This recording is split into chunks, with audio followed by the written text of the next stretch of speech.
있는 사람은 악인들의 꾀를 따르지 아니하며 죄인들의 길에 서지 아니하며 오만한 자의 자리에 앉지 아니하고 오직 여호와의 율법을 즐거워하여 그의 율법을 주야로 묵상하는도다. 그는 시냇가에 심은 나무가 철을 따라 열매를 맺으며 그 잎사귀가 마르지 아니함 같으니 그가 하는 모든 일이 다 형통하리로다. 악인들은 그렇지 아니하며 오직 바람에 나는 겨와 같도다. 그러므로 악인들은 심판을 견디지 못하며 죄인들이 의인의 심판 모임에 들지 못하리로다. 무릇 의인들의 길은 여호와께서 인정하시나 악인들의 길은 망하리로다. 아멘. 은혜 시편 말씀 너무 잘 아시지만 잠깐 한번 시편을 또 우리가 지금 묵상하고 있으니까 한번 은혜를 좀 나누려고 합니다. 어느 신학자가 여러분 뭐 너무 잘 아시니까 한번 시편 정말 그런가 한번 잘 들어보세요. 시편을 이렇게 소개했어요. 시편은 어떤 책인가 어떻게 읽어야 하는가에 대해서 시편은 하나님이 이스라엘 백성에게 지난 교회 역사의 순간마다 그리고 오늘 우리에게 주신 말씀에 대한 응답이다. 이스라엘 백성들에게 지난 교회의 역사 속에서 교회에게 그리고 오늘 내게 주시는 말씀의 응답이고 반응이다. 이렇게 이야기했어요. 또 시편은 신앙을 가진 모든 이들이 기쁠 때나 슬플 때나 견디기 어려울 정도로 고통스러운 순간이라 할지라도 하나님만을 바라보며 올려드리는 생생한 신앙의 고백이다. 동의하시나요? 여러분의 삶에 좋은 일 있을 때만 찬양하는 게 아니라 어렵고 때로는 견디기 힘든 고통의 순간이 혹 찾아온다 할지라도 시편의 고백을 보시면서 말씀을 붙잡고 감사하고 찬양하고 기도하는 여러분 되기를 바랍니다. 그래서 이렇게 말해요. 시편은 노래이고 하나님을 향한 감사이고 사랑의 고백이고 솔직한 감정의 표현이다. 또 시편은 모세, 다윗, 솔레몬을 비롯해서 이름 모를 이들을 포함한 모두가 드린 간절한 기도다. 찬양이고 감사고 기도다. 고백이다라는 거예요. 신학 학문도 아니고 논문도 아니고 신문 기사도 아닌 이스라엘 백성이 신앙의 가슴으로 쓴 시다. 이렇게 이야기했어요. 다 동의하는 내용들일 겁니다. 저는 여기에 이렇게 좀 덧붙이고 싶어요. 우리도 시편을 읽으면서 하나님을 향한 찬양과 기도하는 마음으로 마주해야 되는 거죠. 시편을 그냥 읽는 게 아니고요. 그런 마음으로 읽는 거예요. 말씀을 통해 하나님을 만나고 그 하나님을 만났던 시인들을 또 마주하면서 나 자신을 돌아볼 수 있는 그런 모습으로 성경 말씀 시편을 읽어 가시기를 바랍니다. 하나님의 말씀이 성경이 내 삶의 기준이 되고 그 기준이 내 삶을 조율하며 살아가는 사람, 그런 사람들이 우리는 그리스도인이라고 알고 있습니다. 말씀은 그렇게 내 삶을 이끄는 길잡이가 되기 때문에 우리는 그 말씀과 동행합니다. 우리가 그렇게 제가 양육하면서도 양육하는 양육자들과 함께 그렇게 이야기를 나눠요. 말씀이 길잡이가 돼서 그 말씀을 우리가 붙잡고 동행하며 가는 거죠. 기계적으로 말씀을 따라가고 끌려가는 인생이 아니라 그 말씀을 굳게 붙잡고 동행하는 겁니다. 여러분 말씀에 그냥 고삐 끌려가듯 끌려가시고 그렇게 한 주간 사신 거 아니시지요? 말씀을 붙잡고 동행하신 거지요? 예, 이게 아멘을 어디선가 해야 되는데 지금 하기도 그렇고 그래서 안 하시는 건가요?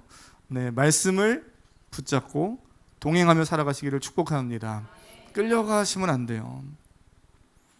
그래서 한번 옆 사람에게 이렇게 좀 축복하고 말씀 나누려고 해요. 믿음으로요. 옆 사람에게 자합되어 있는 사람들에게 한 2명 이상씩 말씀을 삶의 기준으로 삼고 삽시다. 시작. 말씀을 또 한 번 하면 말씀과 동행하며 삽시다. 시작. 말씀과 그렇습니다. 말씀과 동행하며 사는 여러분인 줄 믿습니다. 시편 1편 이렇게 시작해요. 1절과 2절 뭐 전체 다 오늘 다루진 않을 거고요. 인간의 복에 대해서 함께 이야기를 좀 하려고 해요. 1절, 2절 읽어보겠습니다. 시작. 복 있는 사람은 악인의 꾀를 쫓지 아니하며 죄인의 길에 서지 아니하며 오만한 자의 자리에 앉지 아니하고 오직 여호와의 율법을 즐거워하여 그 율법을 주야로 묵상하는 자로다. 아멘. 그렇습니다. 오늘 시편 1편을 보면 복 있는 사람은 이렇게 시작이 돼요. 히브리어로는 아쉐레이 하이시 이럽니다. 하이시 아쉐레이 하이시. 그러니까 이 부분을 우리가 무의식적으로 그냥 읽으면 묵상한다고 하지만 성경을 읽는다고 하지만 그냥 평소처럼 평소 세상 속에서 살던 생각을 가지고 그냥 읽으면 복 있는 사람은 그랬으니 이 복이 세상에서 말하는 복으로 바로 그냥 치환이 돼 버려서 그냥 세상에 말하는 복을 이야기하고 있구나 이렇게 실수를 범하게 돼요. 그러나 아쉐레이는 그런 의미의 복이 아닙니다. 여기서 말하는 복은 세상에 말하는 복과 똑같은 복을 이야기하지 않아요. 그런 성경이 뭔가 이야기하고 싶은 게 있어서 이 이야기를 지금 여기에 담아놨겠죠. 세상에서 익숙하게 알고 있는 개념을 가지고 그대로 성경을 해석하고 받아들이면 문제가 생겨요. 그렇게 읽으면 하나님이 성경을 통해 오늘 우리에게 주시고자 하는 그 말씀을 이해하거나 그것을 또한 알아갈 수 없습니다. 성경이 기준이 돼야 되는데 내가 기준이 돼서 성경을 내 자의적으로 해석하는 이것은 심각한 문제를 초래해요. 자의적 해석이 그럴듯해 보입니다. 때로는 되게 매력적으로 다가와요. 복 있는 사람은 그래서 이 복이 예수님 잘 믿고 시냇가에 심은 나무처럼 되면 좋은 빌딩 사고 건물 사고 질병도 막 무조건 낫고 나는 죽지도 않고 막 그런 걸로만 연결해서 생각하면 되게 매력적이잖아요. 그래서 성경을 자의적으로 해석하는 이단들의 사람들이 매료돼서 넘어가는 것이 상당히 매력적이게 성경을 해석해내는 그런 문제를 가지고 있기 때문에 그래요. 그러나 그래도 아무리 매력적으로 다가와도 그렇게 설명하고 있다 해도 성경이 그 얘기를 하고 있는 게 아니면 우리는 그걸 분별할 수 있어야 되죠. 성경을 읽으면서 아무리 성경을 많이 읽어도 그렇게 자의적으로 내 마음대로 성경을 해석하면서 읽으면 영혼이 결코 건강하게 자랄 수 없습니다. 주체가 바뀌었기 때문에 그래요. 성경을 읽고 묵상한다는 것은 분명 내가 하는 거죠. 오늘도 여러분이 성경을 말씀을 읽었고 여러분이 듣고 있는 거잖아요. 내가 하고 있는 행동입니다. 내가 읽고 내가 묵상하고 내가 말씀 속에서 그 하나님을 발견하는 것이지만 제가 누누이 말씀드리듯 성경은 또한 말씀을 묵상한다는 건 내가 연구해서 하나님을 찾아내는 게 아니에요. 내가 막 공부하고 연구해서 하나님을 발견하고 끄집어내는 것이 아니라 하나님께서 성경을 통해서 내게 보여주시고 깨닫게 하시는 그 하나님을 발견하는 겁니다. 이건 제가 한 얘기가 아니고요. 이미 예전에 우리 묵상 세미나 할 때도 오셨던 목사님들이 다 여러 번 이야기했던 거예요. 우리가 자꾸 잊어버려서 그렇죠. 성경을 읽고 묵상하는 것은 그렇게 성령 하나님이 주체가 되셔서 나를 이끄시고 보게 하시고 깨닫게 하시는 은혜를 경험하면서 그렇게 읽어가고 묵상하는 거죠. 바울이 우리가 최근에 고린도전서 봤잖아요. 고린도 교회 성도들에게 고린도전서 2장 9절과 11절에서 이렇게 말합니다. 이 부분 한번 그냥 그대로 성경을 좀 읽어보겠습니다. 고린도전서 2장 9절에서 11절 말씀을 한번 찾으셔서 같이 읽어보겠습니다. 2장 9절에서 11절입니다. 찾으셨나요? 읽어보겠습니다. 9절부터 2장 9절이요. 시작. 기록된 바 하나님이 자기를 사랑하는 자들을 위하여 예비하신 모든 것은 눈으로 보지 못하고 귀로 듣지 못하고 사람의 마음으로 생각하지도 못하였다 함과 같으니라. 오직 하나님이 성령으로 이것을 우리에게 보이셨으니 성령은 모든 것 곧 하나님의 깊은 것까지도 통달하시느니라. 사람의 일을 사람의 속에 있는 영 외에 누가 알리요? 이와 같이 하나님의 일도 하나님의 영 외에는 아무도 알지 못하느니라. 아멘. 바울이 이야기합니다. 고린도 교회 성도들에게 편지를 보내면서요. 하나님의 구원 계획, 복음 그것을 이해하고 깨닫는 지혜도 누가 주셔야 된다고요? 성령 하나님이 주시고 성령 하나님이 우리의 눈을 마음을 열어 주실 때 그 마음이 이해되어지고 믿어지더라는 거예요. 성경 속에서 예수 그리스도를 발견하고 말씀을 깨닫는 것도 동일합니다. 성령 하나님이 우리의 눈, 우리의 마음을 열어주시는 은혜가 필요해요. 그런 지혜, 그런 은혜, 그런 하나님의 일하심과 성령의 역사하심이 여러분의 삶 가운데 가득하기를 축복합니다. 이 시간 예배할 때, 묵상할 때 또는 양육을 받을 때도 마찬가지예요. 하나님의 말씀이 깨달아지고 믿어지는 은혜가 요즘 여러분의 삶 가운데 있습니까? 저는 여기서 분명하게 아멘 고백할 수 있는 여러분 되길 바랍니다. 야, 1년을 믿었는데 10년을 다녔는데 야, 뭔가 뭐 배우긴 배운 것 같고 듣긴 들은 것 같은데 전혀 마음에 성령의 일하심이 경험되지 못했다. 이거는 사실은 너무 안타까운 일이에요. 나의 이성과 지식으로는 온전히 이해되지 않는 부분이 분명 있을 수 있습니다. 그렇지만 말씀을 들으면 들을수록, 예배하면 예배할수록, 양육을 받으면 받을수록, 함께 공동체에서 셀에서 이야기를 나누면 나눌수록 희한하게 아멘이 되어지고 믿어지고 마음과 생각이 자꾸 하나님에게로 집중되는 그런 일들이 경험되는 거예요. 그래서 여러분 여기까지 오셨잖아요. 네, 그죠? 어디서 아멘을 혼자 우리 역시 아멘 하는 분이 앞에 있어서 감사해요. 네, 할렐루야. 뒤에서도 아멘 해주셔서 감사하고. 네, 이게 서로가 이게 소통해야 되는데 그렇습니다. 한번 다시 해볼까요? 하여튼 아멘 되는 부분이 있고 믿어지는 부분이 있는 거예요. 내 마음과 생각이 자꾸 하나님을 향해 움직이는, 내가 의도적으로 내 어떤 의지로도 해야 되지만 그것과 상관없이 내 마음이 자꾸 예수님에게로 향하는 그 마음들이 여러분 경험됐기 때문에 지금 그래도 여기까지 올 수 있었던 거죠. 하나님의 은혜입니다. 하나님이 일하고 계시기 때문이에요. 그 하나님과의 만남을 소중하게 여기고 놓치지 말고 굳게 붙잡는 여러분 될 수 있기를 축복합니다. 저는 이 시간 나사렛 예수 그리스도의 이름으로 선포하고 축복하길 원합니다. 여러분의 막혀있는 그 마음과 닫혀있는 눈이 예수 그리스도 안에서 열릴지어다.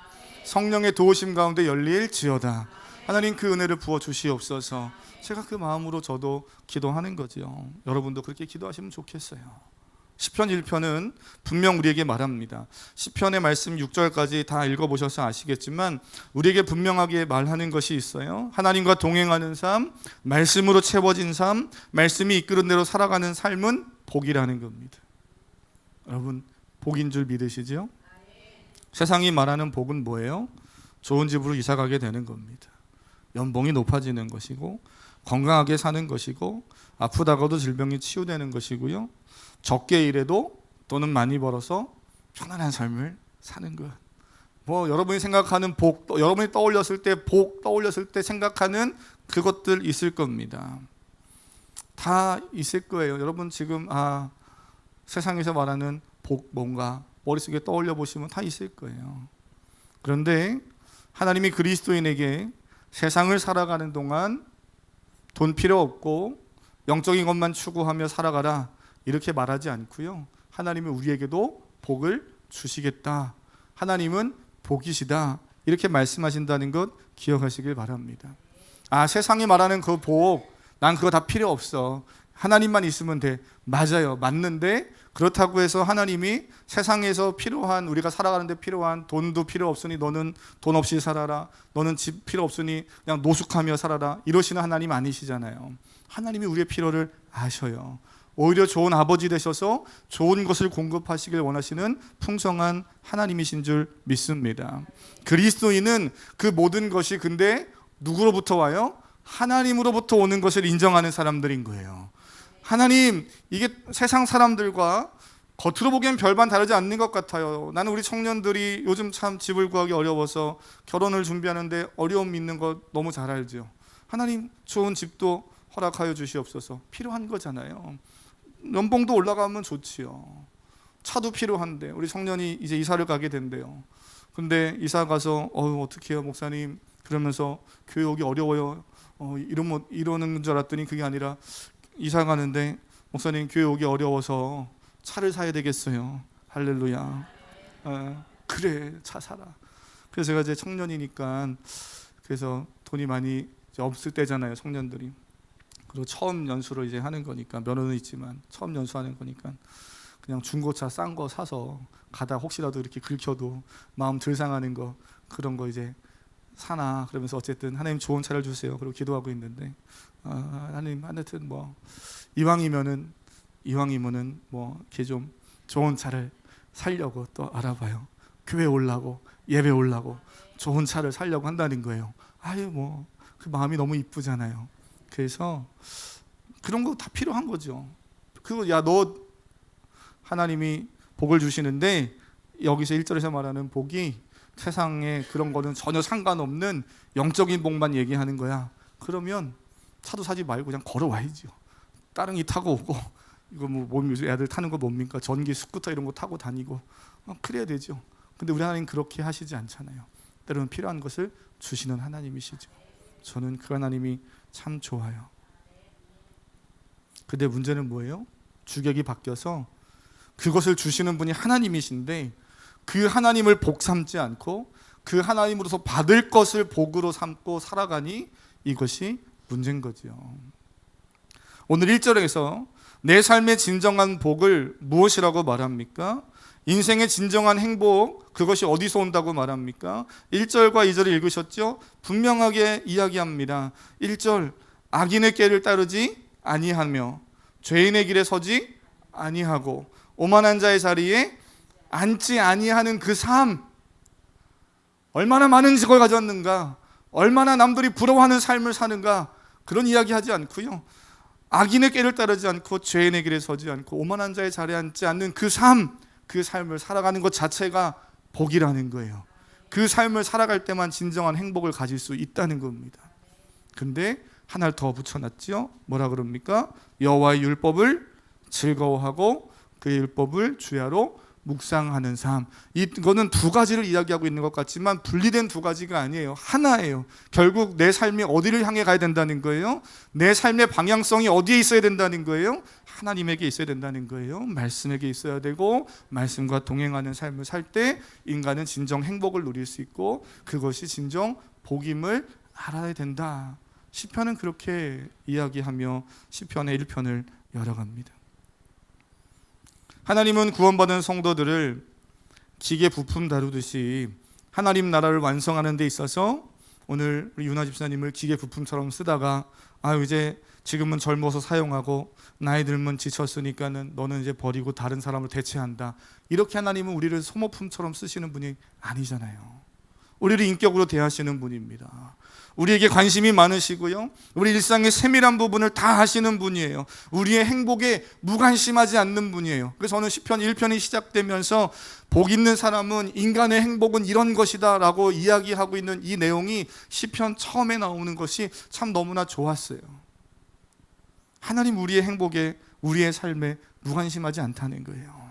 오히려 너무나 세밀한 관심을 가지고 우리의 삶을 보고 계시는 하나님이십니다. 하나님은 인간이 행복할 수 있는 비결, 행복의 근원이 어디인지를 분명하게 말씀해 주고 있어요. 그런데 세상 사람들, 하나님 없는 사람들은 하나님이 아닌 자기 힘으로, 자기 스스로 행복을 찾으려고 합니다. 그러니 행복을 계속 쫓아가는데 어떻게 해요? 파랑새처럼 행복이 계속 날아가요.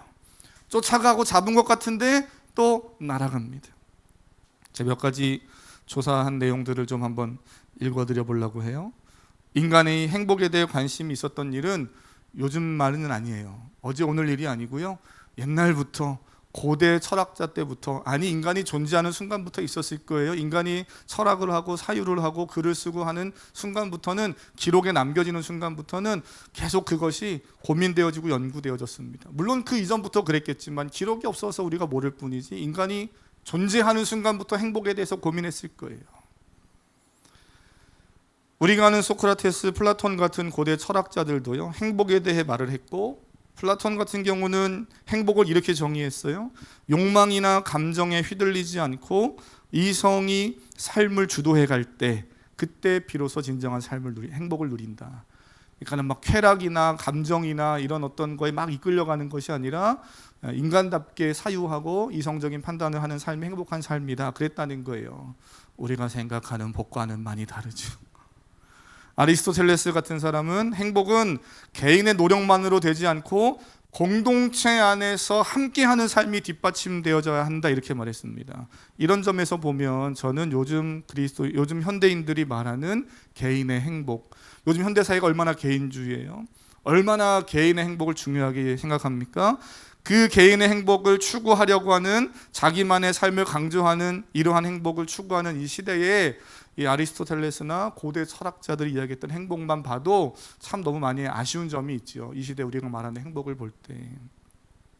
인간은 과거로부터 오랜 시간 행복에 대해 고민하고 연구하고 논의해 왔어요. 그렇다고 해서 그 오랜 시간 연구했으니 지금 현대인들은 더 많이 행복해졌습니까? 더 많이 행복을 누리고 있어요? 어떻게 생각하십니까? 과거보다 지금 우리는 더 많은 선택지를 가지고 살아요. 더 많은 선택지가 있잖아요. 오늘도 무슨 밥을 먹을까? 어디 가서 누구를 만나고 어딜 놀러 갈까? 여행지를 선택하는 데 있어서도, 먹는 일에 있어서도, 옷을 입는 일에 있어서도 다 선택지가 무궁무진합니다. 하고 싶은 게 얼마나 많고 할 수 있는 게 얼마나 많아요. 그렇다고 더 행복해졌는가? 풍요로워졌고 조건과 환경은 좋아졌는데 현대인은 오히려 외로워합니다. 제가 올 한 달, 지금 7월, 6월 한 달 사이에 저를 통해서 상담을 요청하고 지금 상담사를 소개해달라고 정신질환 또는 여러 인격적인 어떤 장애, 문제 또는 폭력 또는 심지어 우리 젊은 청년들, 학생들 너무 힘들어서 자해하고 자살 충동 이런 것들로 저에게 상담을 요청해 오는 사람들이 많아요. 그래서 제가 그 부분을 제가 할 수 있는 부분이 아니어서 좋은 상담사들, 기독교 상담사들을 연결해 주는 일들을 지금 요 한 달 사이에 참 여러 명 이렇게 제가 만났습니다. 얼마나 많은 사람들이, 얼마나 많은 학생들이 요즘 시대에 마음에 무거운 짐과 병을 가지고 살아가는지 몰라요. 더 좋은 게 많아졌고 풍요로운데 행복은 희한하게 느끼지 못한다는 겁니다. 또 재미난 연구가 있더라고요. 하버드에서 과거에 그런 연구했어요. 하버드 엘리트 졸업생들과 보스턴의 빈민가 청년들을 총 한 700여 명 정도 모아가지고 그 후손들의 삶을 연구했대요. 무려 추적조사를 해서 85년간의 연구를 한 거예요. 추적조사를 해서. 그래서 결과를 봤더니 의외로 결과가 상당히 단순하게 나왔습니다. 우리에게 행복을 주고 육체적, 정신적으로 건강하게 만드는 결정적인 요인은, 우리를 행복하게 하는 원인은 단순히 말하면요, 부도 아니고 명예도 아니고 학벌도 아닌 좋은 인간관계였더라. 아주 단순한 건데, 단순한 연구 결과지만 참 많은 생각을 하게 합니다. 여러분 행복하십니까? 여러분의 삶 안에 여러분의 마음을 만져주는 누군가가 있기 때문에 그 행복이 어쩌면 유지되고 있는지 모릅니다. 또 여러분 삶에 불행한 사람이 있습니까? 여러분이 다가가서 하나님의 마음으로 그 곁에 있어줄 때 그 사람은 그 불행에서 벗어날 수 있게 될 수도 있는 거죠. 경제학과 심리를 연구하는 학자들이 공동으로 돈과 행복에 대한 연구를 했어요. 그 결과도 재밌더라고요. 그 미국의 경제학자인 이스털런이라는 이 사람이 자신의 이름을 가지고 내세운 역설 이론이 있어요. 소득이 일정 수준을 넘어 기본적인 욕구가 충족되면, 기본적인 어느 수준이 도달하면 소득이 더 증가해도 행복도가 비례해서 올라가지 않더라는 거예요. 다 동의하실 겁니다. 목사님 거기까지 제가 아직 안 가져봐서 그렇게 생각하시나요? 우리가 이거 이미 너무 많이 경험했어요. 어려서부터 지금까지 살면서 많이 경험했습니다. 소득이 어느 일정 수준 넘어가면, 그러면 소득이 거기서 더 올라가도 행복도가 올라가야 되는데 그 그래프가 이렇게 계속 상향하지 않더라는 거예요. 정체하고 어느 순간에는 떨어지더라는 겁니다. 오히려 돈은 행복을 어떻게 보면 줄여주는 역할을 조금은 할 수 있을지 몰라요. 하지만 돈이 많아진다고, 부와 권력이 높아진다고 인간의 행복의 크기가 무한대로 계속 증가하지는 않더라는 겁니다. 세상 사람들도 그것을 알아요. 그리스도인이 아니라 세상 사람들도 알더라는 거예요. 돈이 내게 행복을 주지 않는다는 거 안다는 거예요. 그럼에도 끊임없이 돈을, 욕망을 쫓아 사는 것이 하나님 없는 인간의 삶이지요. 왜요? 공허한 것을 채울 방법이 없기 때문에. 어떻게든 그 부분을 채우고 싶어서 뭔가를 계속 찾아다니는 겁니다. 그걸 얻으면 만족할 수 있다는 착각을 가지고 사는 거예요. 마지막으로 이런 이야기들, 이런 연구들도 있어요. 인간이 어느 정도 그 상황에 늘 적응하며 살더라는 거예요. 여러분도 마찬가지죠. 저도 마찬가지입니다. 늘 상황에 적응하면서 살아요. 어려운 상황은 어려운 상황에 적응하게 살고, 재미난 건 좋은 상황도 적응하며 살더라는 거예요. 이게 좋은 의미도 있는데 내가 돈을 많이 가지고 있으면 안정적인 삶을 살고 있으면 거기서 행복이 계속 증가해야 되는데 그걸 적응해 버린다는 거예요. 옛말에 우리 어르신들, 우리 권사님 세대 그런 얘기 많이 했죠. 월세 살다가 전세 가면 좋지. 얼마가 안 좋아요? 네, 뭐 한 달. 어떤 분은 뭐 일주일 그렇지 뭐죠. 한 달 좋아 그냥. 네. 전세 살다가 자가로 가면 좋지. 얼마 좋아요? 네, 또 뭐 그래봐야 한두 달 좋지. 계속 좋지 않더라는 거예요. 적응이 돼서 지금 내 삶에 적응이 돼서 인간은 그 다음부터 행복도가 희한하게 떨어지기 시작하더라는 거예요. 인간은 외부 조건이 더 좋아지고 풍성해지면 행복이 계속 올라가고 확장된다고 생각하는데 정작 현실은 그렇지 않고요. 아무리 좋은 걸 많이 가져도 그러니 우리 뭐 기업 총수들이 가지고 있는 거 충분히 먹고 쓰고 다 할 수 있음에도 불구하고 어떻게 해요? 더 가지려고 하는 거예요. 더 누리려고 하는 거 아닙니까? 왜요? 만족이 자꾸 떨어지니까. 만족이 자꾸 떨어지는 거예요. 인간은 그렇다는 겁니다. 우리는 그런 세상 속에 살고 있어요. 그리스도인들도 세상 사람들처럼 그런 마음, 그런 환경의 영향들을 우리도 다 동일하게 받고 삽니다. 우리도 동일하게 인간이니까요. 그런데 성경이 뭐라고 이야기해요? 성경이 분명하게 얘기하는 게 뭐예요? 우리는 세상 사람들이 놀랄 만한 세상에 알 수 없는 참된 행복을 소유한 자들이라는 거예요. 얼마를 가졌느냐 적게 가졌느냐 상관없이 10,000원도 행복하고 50,000원도 행복하고 1,000,000원도 행복하고 1억도 행복하고 이게 차이가 없는 거예요. 그리스도인들은 그것을 누리며 살아갈 수 있는 그런 사람들이라고 성경은 이야기해 줍니다. 어떨 때요? 3절 한번 읽어보겠습니다. 3절입니다. 시작. 그는 남과 시절을 쫓아 과실을 맺으며 그 잎사귀가 마르지 아니함 같으니 그 행사가 다 형통하리로다. 아멘. 아멘. 결국 시편은 우리의 삶의 기초를 어디에 두고 살 것인가 하는 것을 이야기합니다. 너의 삶에 무엇을 채울 것인가를 이야기해요. 내 인생이 어디에 기반을 두고 있고 내 인생에 무엇을 채우고 사느냐 그것을 점검해 보라는 겁니다. 여러분은 어떻습니까? 사랑하는 성도님, 우리는 시냇가에 심은 나무와 같은 자들입니다. 이 말씀 잘 기억하세요.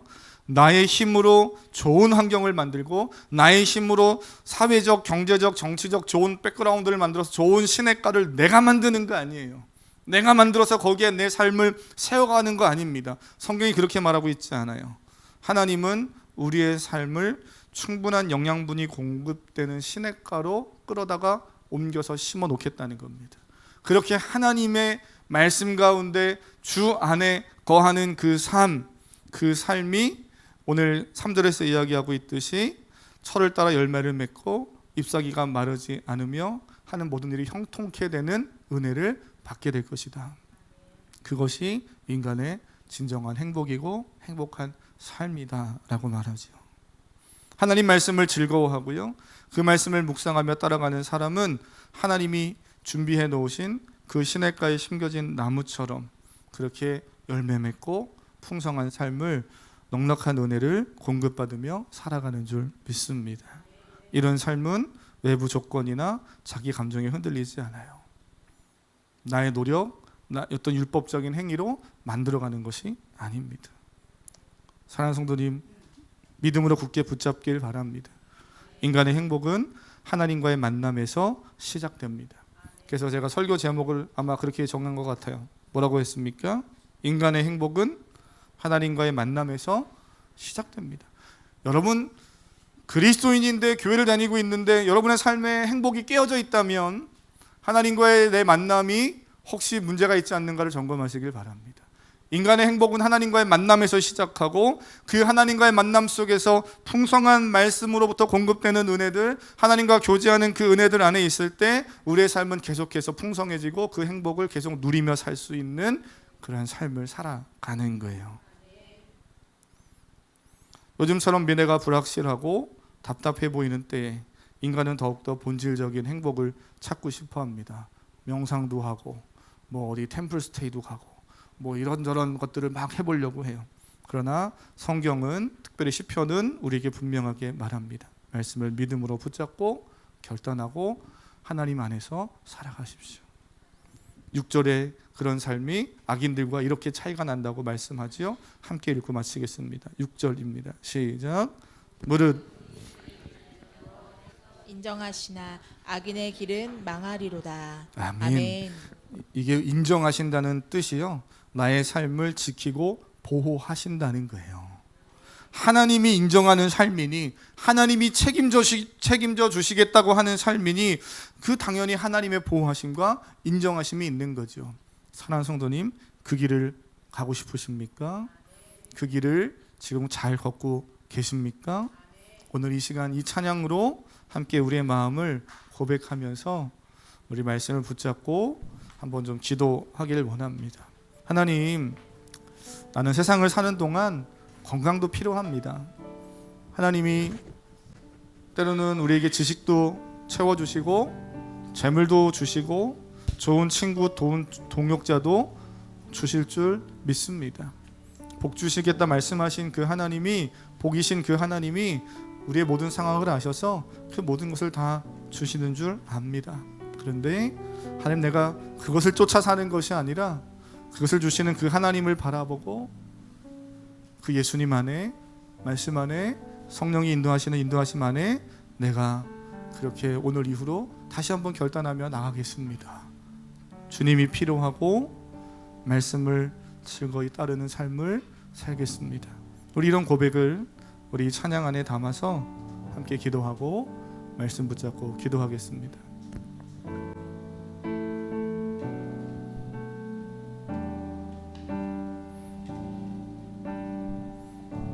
나 주님이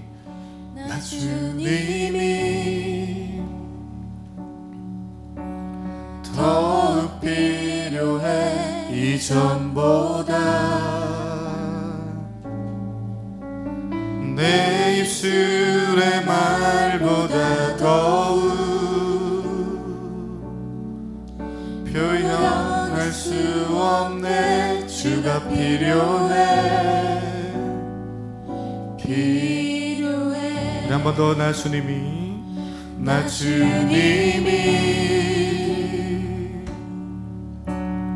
더욱 필요해 이전보다. 내 입술의 말보다 더욱 표현할 수 없네. 주가 필요해. 우리 한 번 더, 나 주님이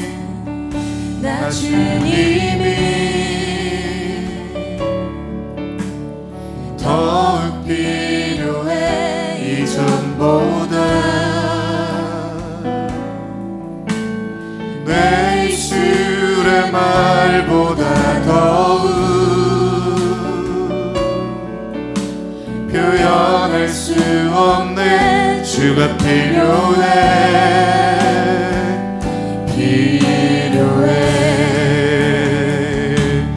나의 호흡보다, 나의 노래보다, 나의 생명보다 주가 필요해. 세월이 흘러도 주 곁에 거하리. 결코 돌아가지 않으리. 이 삶으로 나 주님이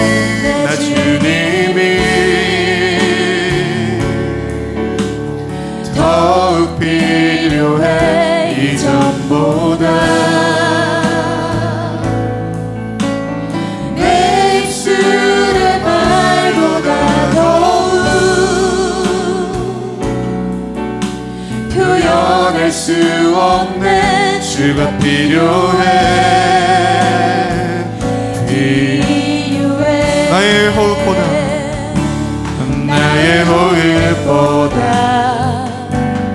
나의 노래보다,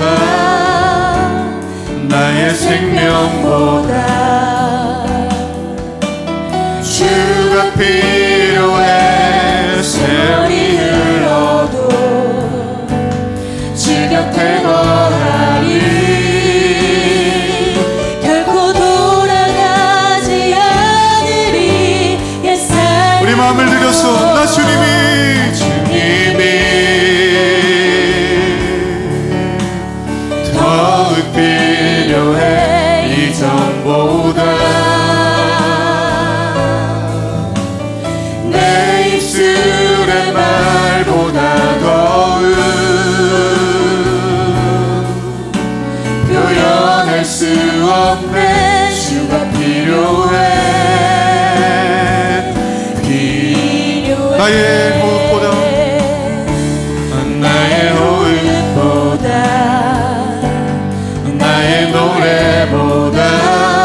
주님이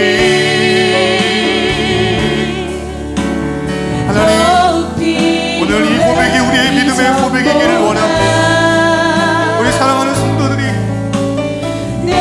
세상의 그 어떤 것보다 예수님을 간절히 사모하는 마음이 있기를 원합니다. 우리 학생들이, 우리 청년들이, 우리 사랑하는 성도님들이 그 주님이 필요하다고 고백하길 원합니다. 주님, 우리 이 시간 주여 한번 부르고, 하나님, 난 주님이 필요합니다. 주님이 필요합니다. 우리 믿음으로 말씀 붙잡고 기도하겠습니다.